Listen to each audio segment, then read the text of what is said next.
Hello guys, good morning. मैं जनार्दन सिंह आपका online video में पुनः स्वागत करता हूं। जैसा कि हमने आपको पिछले वीडियो में अल्कोहल के रासायनिक गुणों के विषय में बताया था, जिसमें आपने एक रासायनिक गुण आपने सीखा हुआ था कि अल्कोहल की क्रिया सोडियम या सोडियम हाइड्रोक्साइड या सोडियम के यौगिक के साथ में आप कराते थे तो क्या बनता था? सोडियम एल्कोक्साइड बनता था। अब हम आ जाते हैं अगले नंबर में, जो रासायनिक गुण बेहद इंपॉर्टेंट है, सेकंड नंबर, कि जब अल्कोहल की क्रिया कार्बोक्सिलिक अम्लों से कराते हैं तो कार्बोक्सिलिक अम्ल का फार्मूला होता है RCOOH। ये आपके पास आ गया अल्कोहल, ये हो गया कार्बोक्सिलिक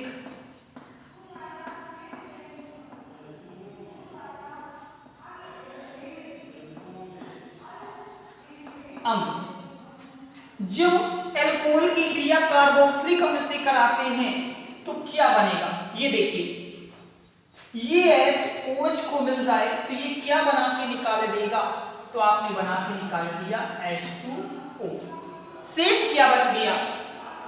R बचा, जहां से H हटा था उधर क्या लग जाएगा जाकर के R। क्या आ गया? RCOOR।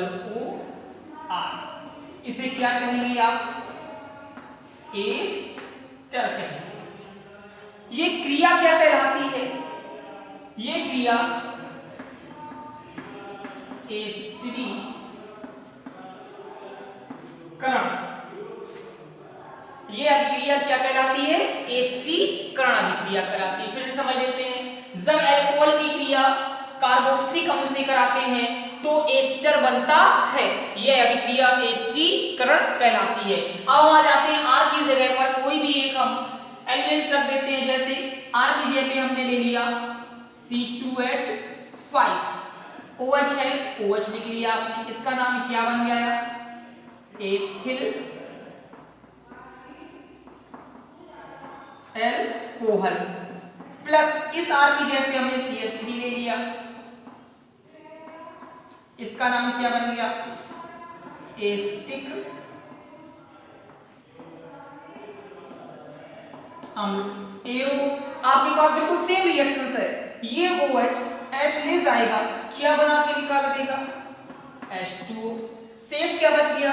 जहां से H हटा था उधर क्या लग जाएगा जाकर के C2H5, क्या बना के आ जाएगा?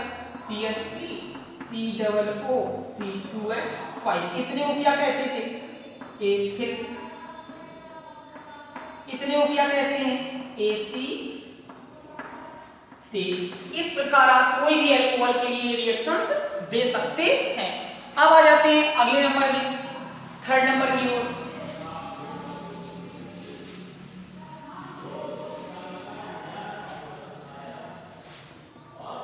कि जब अल्कोहल की क्रिया अम्ल हैलाइड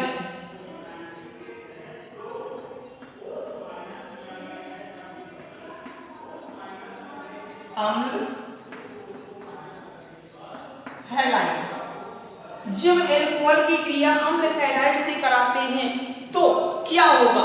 तो इसमें भी देख लेते हैं। ये H है, क्या ले जाएगा? X को, क्या बना के निकाल दिया? HX। अब बच गया आपके पास RO बचा और RCO बचा। जहां से आपके पास X हटा उधर से ये एलिमेंट उसी लेयर पे जुड़ जाएगा, क्या बना देगा? RCOOR। इसे क्या कहते हैं? एस्टर। ये क्रिया क्या कहलाएगी? तो एसिटलीकरण।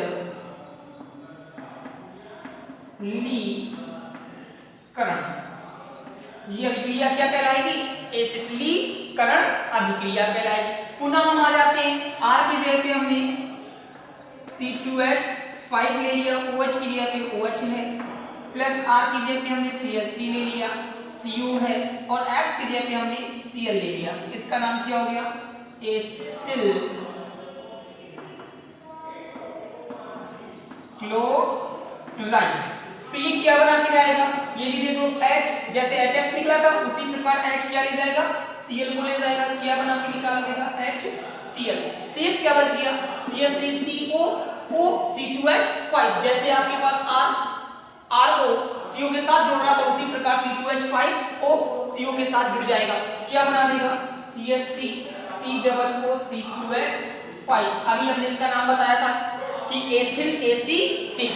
ये अभिक्रिया क्या कहलाएगी, एसिटिलीकरण अभिक्रिया कहलाएगी। पुनः हम आ जाते हैं कि जब अल्कोहल की क्रिया अम्ल हैलाइड से कराते हैं तो एस्टर बनता है, इस अभिक्रिया को क्या कहते हैं, एसिटिलीकरण अभिक्रिया कहते हैं। पुनः हम आगे बढ़ते हैं।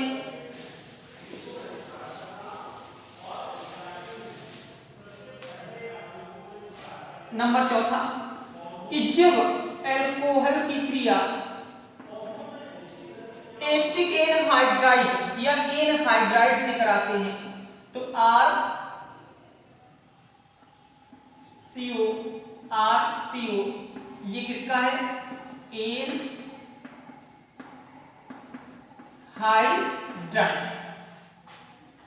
एनहाइड्राइड से कराते हैं तो क्या बनेगा, इसे भी देख लेते हैं।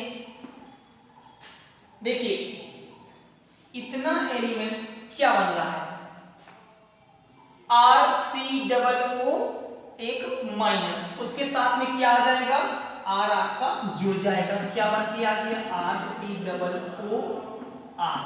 शेष क्या बच गया, RCO बचा और क्या बचा OH बचा, लिख देते हैं इसे RCOOH। अब आप समझ रहे होंगे ये क्या कहलाएगा, एस्टर, ये क्या कहलाएगा, कार्बोक्सिल। लिखो अम्ल। इसी प्रकार यदि हम ले लें R की जगह पे C2H5OH प्लस इस R की जगह पे हम ले रहे हैं CH3CO, तो ये क्या बना के जाएगा, आपके पास समझ में आ गया होगा बिल्कुल सेम। देखिए CH3COO क्या हम दे रहे जाकर के उसको C2H5, क्या बना के निकाल दिया CH3COO C2H5। शेष क्या बच गया CH3CO और क्या बचा OH, आपने जोड़ के लिख दिया CH3COOH, एस्टिक अम्ल और एथिल एसीटेट। इस प्रकार आपने अल्कोहल के साथ कार्बोक्सिलिक अम्लों के क्रियाएं आपने सीखी। अब हम आगे बढ़ते हैं, जैसे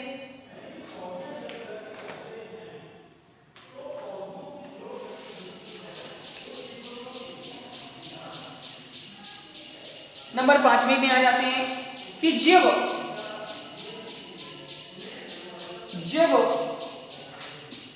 अल्कोहल के साथ सोडियम की क्रिया करते हैं तो क्या बनता है RCOONA+H2। आपने रिएक्शन पिछली वीडियो की सीखी थी। अब इसकी क्रिया पुनः सोडियम एल्कोक्साइड की पुनः क्रिया RONA की क्रिया यदि एल्किल हैलाइड से कर दी जाए तो क्या बन जाएगा, Na क्या ले जाएगा, X ले जाएगा, NaX। शेष क्या बच गया ROR'। इसे क्या कहते हैं, ईथर कहते हैं। ये क्रिया क्या कहलाती है, तो विलियम संश्लेषण अभिक्रिया कहलाती है। पुनः हम आ जाते हैं, जैसे ये रिएक्शन समझा दें तो भी हमारे पास क्लियर रहेगा कि जब सोडियम या पोटेशियम एल्कोक्साइड को, सीधे आप लिख सकते थे, जब सोडियम या पोटेशियम एल्कोक्साइड को एल्किल हैलाइड के साथ अभिक्रिया कराते हैं तो क्या बनता है, ईथर बनता है। इस अभिक्रिया को क्या कहते हैं, विलियमसन संश्लेषण अभिक्रिया कहते हैं। क्वेश्चन ये बना कि हमने ये रिएक्शन क्यों की, क्योंकि आप अच्छी तरीके से जानते हैं जब तक आप एल्कोक्साइड नहीं बनाएंगे तब तक आप रिएक्शन नहीं दे सकते थे। तो हमने अल्कोहल की क्रिया सोडियम के साथ ले ली, क्या बन गया सोडियम एल्कोक्साइड। पुनः हमने सोडियम एल्कोक्साइड की क्रिया किससे करा दी, चला गया हमारे पास ROR और NaX आपका अलग हो गया। अब आ जाते हैं अगली रिएक्शंस की ओर।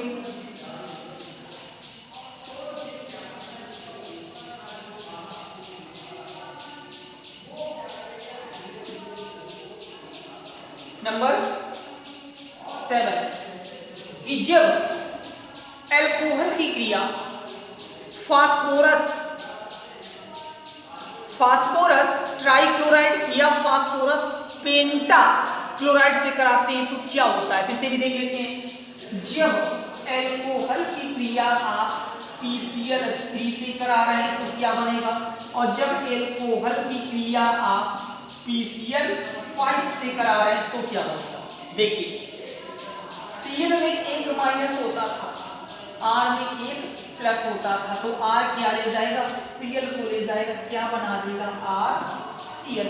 कितने Cl हैं आपके पास, 3 हैं, कितने गुणा कर दिया जाए 3 का, 3 R भी हो गए, 3 R का भी गुणा कर दिया, शेष क्या बच गया, 3 O बचे, 3 H बचा, 1 P बचा, सबको जोड़ करके लिख दीजिए, क्या बन जाएगा H3PO3 आर्थो फास्फोरस अम्ल।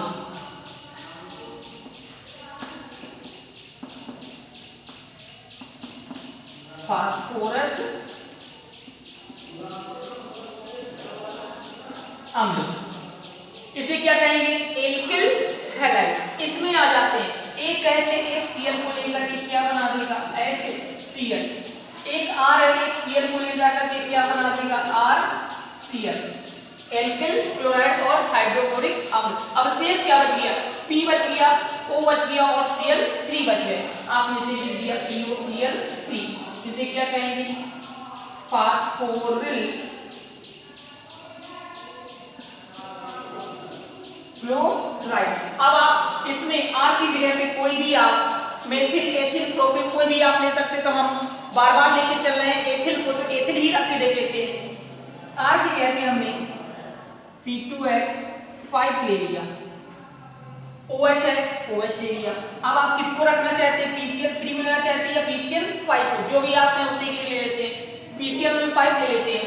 चलिए PCl5, तो C2H5 एक क्या ले जाएगा, एक Cl को ले जाएगा, क्या बना के निकाल दिया C2H5Cl, एक H है, एक Cl को ले जाकर के क्या बना देगा HCl बना देगा। शेष क्या बच गया, P बचा, O बचा और Cl3 बचे, आपने POCl3 आपने बना के कंप्लीट कर दिया। इस प्रकार आपने फास्फोरस हैलाइड के साथ एथिल एल्कोहल की क्रियाओं को सीखा। अब हम चलते हैं अगली रिएक्शंस की ओर। चलिए अगली रिएक्शंस की ओर ध्यान देते हैं।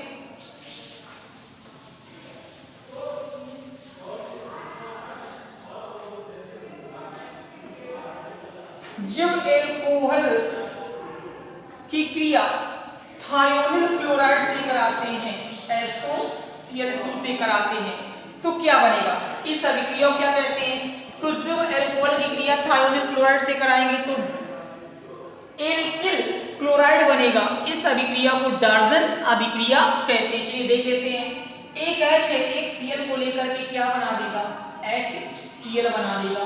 ये को अगर SO को मिल जाए तो ये क्या बना के निकाल देगा SO2 बना के निकाल देगा। शेष क्या बच गया, R बच गया और एक Cl बच गया, आपने उसे लिख दिया RCl। यदि हम R की सपोज करो हम C2H5OH ले लें और SOCl2 ले लें, इसके उत्प्रेरक भी हम लिख देते हैं